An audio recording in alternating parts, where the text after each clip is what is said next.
So what interested you in data science to begin with? So I've been doing analytics style work for a long time, especially on the NASA side when we're getting returns from spacecraft missions. And I realized that it was a good career path to take into industry was via data science. I actually didn't have a lot of the requisite skills because I was more of a theorist. I didn't deal with large amounts of data like the way I do now, so it took some retraining to kind of get my skill set up to date. But past that, in terms of problem solving, analysis, and stuff like that, it was really a natural jump from the type of work I was doing in space science into data science. Wow. And so do you remember how you first heard about data science, or the first person that told you about it?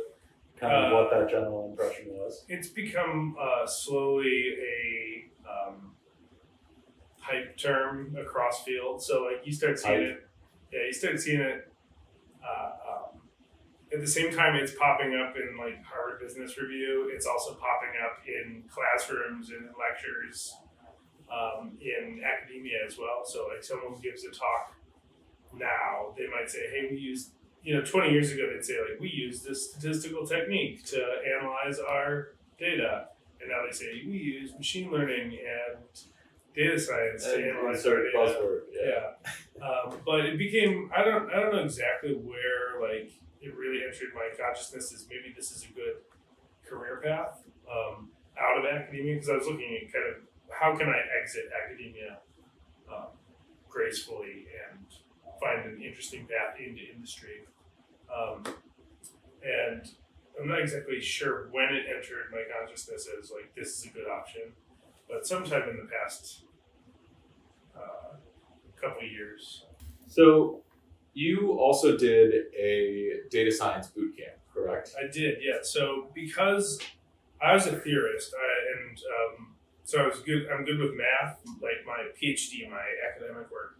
A lot of math, a lot of computer programming for simulations, like when you see, a movie of like this is what an asteroid impact looks like, and that kind of thing. Yeah, that was one of the things. Yeah, something like that. Fluid dynamics, really. Like when you see like a video of how does air flow around an airplane, that kind of thing. That was the type of simulation I was good at. But that's not exactly the same type of thing as analyzing data. And so I decided the best way to make the jump into industry was to go through one of these boot camps.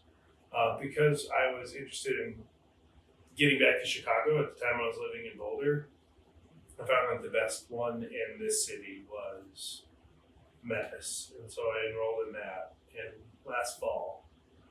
And is that, a data science boot camp something you would recommend to everyone, or do you think that that's for specific people, perhaps coming from your situation, or where do you win? You have to recognize that data science boot camps are for-profit institutions, right?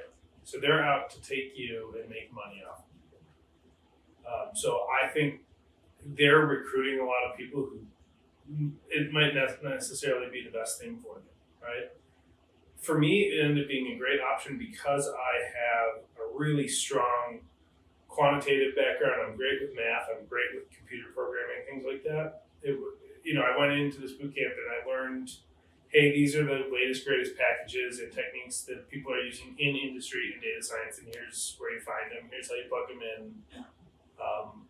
Here's how you apply them in industry. It was great for me because I already had this really strong quantitative basis. There were also people who go into these boot camps who don't. Like you have people coming from like a poetry background. It's much more of a struggle. And to think that you're going to be able to go through a 12-week boot camp and know how to answer questions and know how to set up programming stacks and things like that and be a data scientist after 12 weeks. I mean, I did a 2.5 year master's degree in computer science, and I still am, floundering around a lot of the time. And I think one of the biggest things that a boot camp can't teach you is how to solve problems. And this is why a lot of companies look for people with masters and PhDs, is because it doesn't really matter what problem you're working on. It's how do you solve a problem? And the hardest part of that is how do you ask the right questions in the first place? And that's not something you're going to learn in a boot camp. And So I think for a certain subset of people, a boot camp can be a really, really good option. It worked great for me. Like I went through it, I learned a ton, jumped immediately into the industry. The job seeking process was fantastic. The boot camp helped out a lot with that as well. But for other people, I think it's a much harder task, and that's because there's no free lunch. You can't just do a 12-week jump across industries and walk in as an expert. It just doesn't happen.